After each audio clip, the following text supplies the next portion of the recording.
Good morning, ladies and gentlemen. It's a beautiful Wednesday morning here in Austin, Texas. This is day 1478 of the 3+ Minutes of Planks Challenge, and as always, I am filled with gratitude. Thoughts on my mind this morning.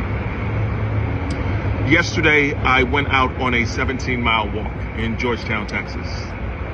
I hadn't planned to, but my day had started out a little bit later than I wanted it to.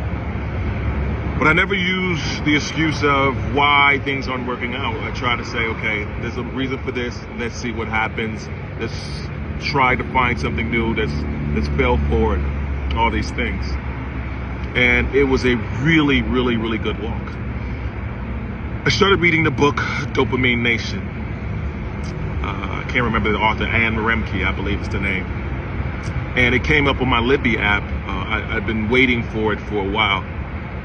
And I felt in that very moment that I needed to read it. And a lot of it just kind of stems from some things that I'm going through in my life. You know, what am I using to inspire me? What am I using to propel me?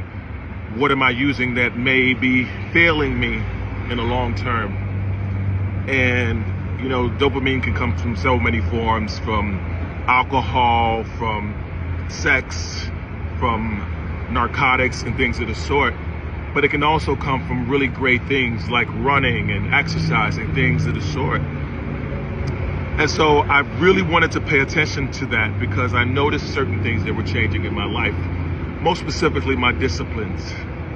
I was understanding that as I was slipping in some parts of my life, I was starting to slip in others.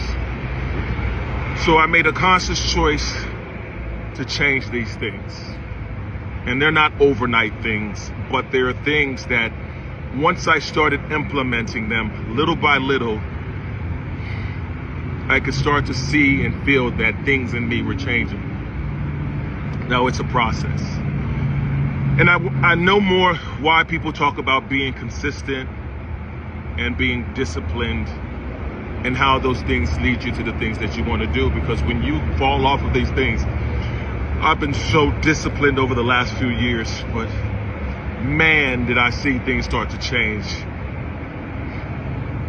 And it started to bother me. And it started to irk me. And one of those things about holding yourself accountable is like once you start holding yourself to these standards, you can't go back. You know, my best friend and I were talking about this yesterday. He says once God shows you things, it's hard to go back to your old ways. It's hard to feel comfortable in your soul. And so that's where I am right now, and that's what I'm feeling. And that's why I'm getting back to where I want to be, the best version of myself. Anyway, those are my thoughts for the day. As always, be blessed today and every day. Thank you for listening. Peace.